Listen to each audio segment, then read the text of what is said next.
Have you ever witnessed a dysfunctional meeting? It can be entirely cringeworthy.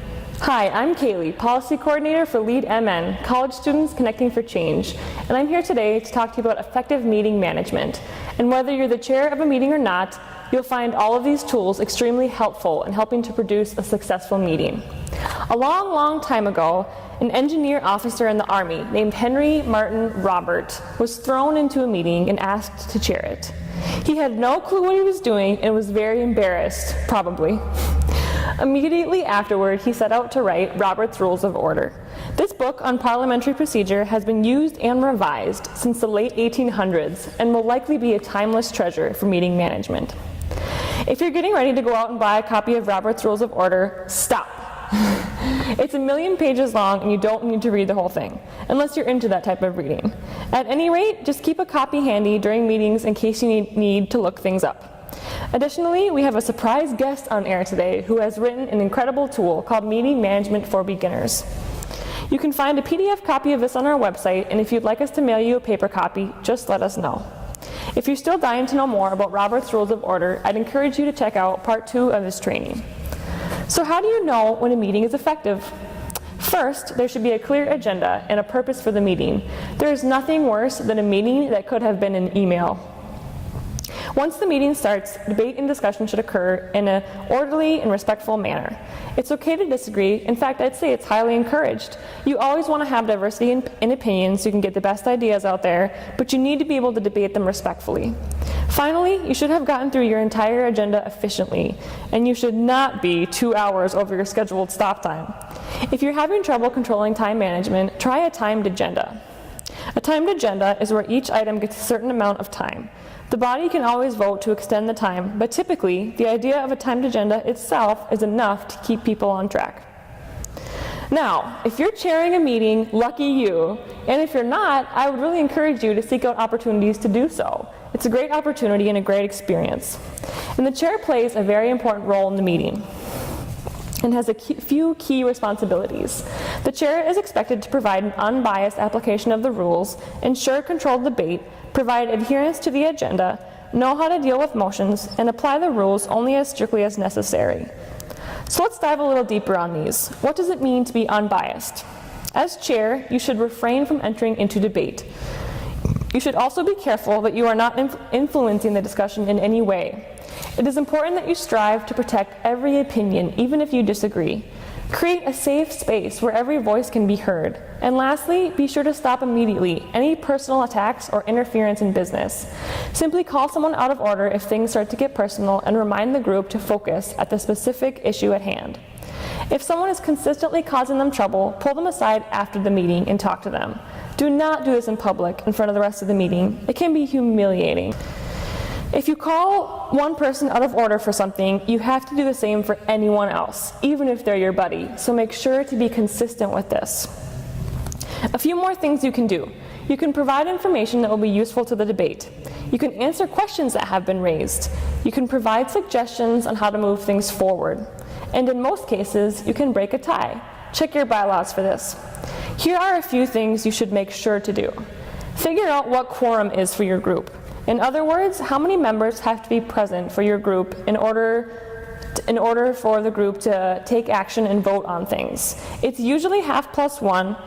You can check your bylaws for this one too.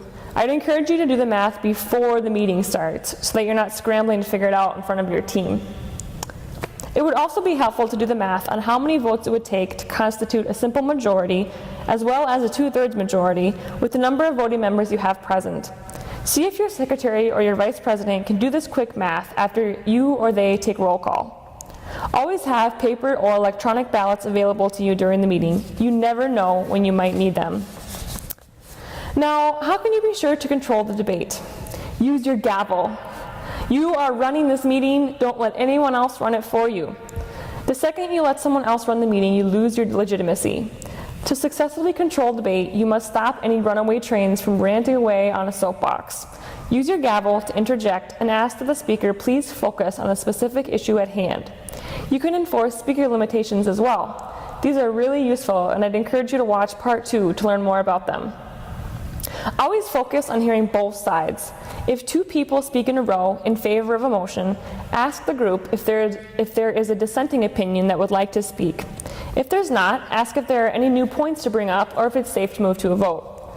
I know this might be starting to sound a lot, but just keep thinking about this. In most cases, no one questions a confident chair.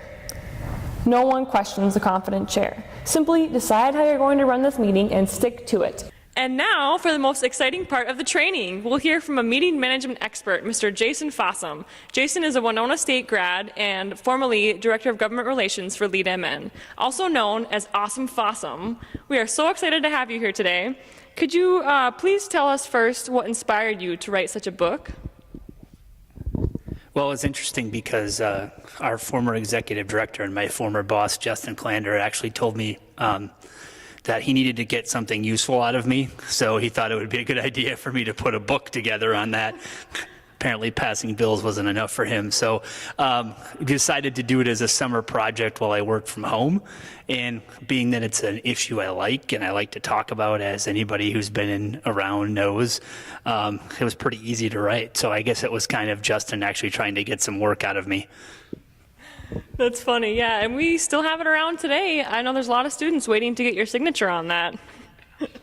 Could you tell us maybe what the craziest thing that ever happened in a meeting you were in? Just to be clear, I do charge for signatures, just so you know. Two stories in particular come to mind. I remember one where literally somebody decided to bring their dog to the meeting, and it wasn't a service animal or anything like that, but they just couldn't find anybody to watch their dog, so they decided to bring their dog to the meeting. And about midway through the meeting, as you might expect, a dog got bored. I mean, I was bored and I was running the meeting, and the dog just started barking. I mean, just endlessly barking.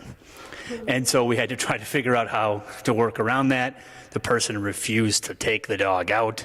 So it was the first and only time when I've heard a meeting where I actually had to ask somebody to leave. Wow. Because the dog got so loud that we just couldn't do our business. And so I don't recommend allowing people to bring dogs into your meetings. Dogs are great, but they don't always allow for business to get done. And it looked a little weird to the people who had come to the meeting to watch and see the business get done. The second thing I can remember was another one that I was running, and one of the things I talk about during trainings is you have to be professional. You can be as laid back and as informal as possible, but you need to be professional. And I remember at Winona State, I was running a Senate meeting, and the president unexpectedly showed up and did something that I didn't like. And I literally swore into my microphone, recessed the meeting, pointed at the president, and demanded to see him in the next room. And after getting done yelling at him for 5 minutes in the other room, he said, "Are you finished?" And I said, "Yeah, I feel better now." He goes, "Okay, now I'm going to go back in the other room and get my way." And he did. So, and I won't go into all the details, but the reason I tell that story is because he did something to me that was unethical. And how did I respond? I didn't exactly respond in the best way possible, because when I came back into that room, nobody made a single noise. Nobody wanted to debate. Nobody wanted to say anything. And I reflected on that later, and I said, boy, did I really change the tenor of that meeting by the way I responded. And so it doesn't take a lot as a leader of a group for you to change and control how a meeting runs, and it can be something as simple as how you react when something unexpected happens. Yes, those are great stories. So do you have any advice then for our listeners on meeting management? Some little gold nuggets maybe? If I had gold nuggets, I wouldn't be here because I'd be rich somewhere. But I would say, first and foremost, have fun with it and don't be so scared. I think you see meetings go off the rails when the people who are in charge are acting like they're scared. Even if you don't know what you're doing, be honest about that up front and tell people you're going to do the best you can.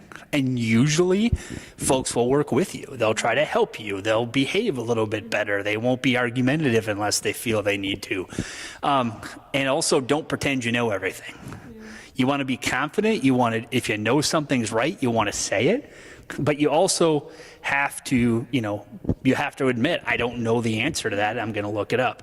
And then the last thing I would say is that don't be a jack. And what I mean by that is people like to use the rules to their advantage when they sense that they can, and that's not what the rules are about. Because Robert's Rules was created on the idea that the majority will rule. And that doesn't mean that you don't get to debate it. It doesn't mean you don't get a chance to change people's minds. But it does mean that the majority can stop you if you're attempting to use the rules to thwart the majority will. And those of you that are in the majority on a given opinion or a given issue, it's not your right to trample those 1, 2, 3, 5, 10 people who don't agree with you. You have to hear them out. You have to listen to them. And so don't be a jack. And what I guess I mean by that is don't be rude. Don't be mean. Have an open debate. Be respectful about it, and then count the votes and see who wins. Great. That's some great advice. Thank you so much for coming, Jason. Awesome. Thanks there. Yeah. And thanks everyone for watching. If you want to find out more about dealing with motions and Robert's Rules of Order, watch part 2 of this training. Thanks.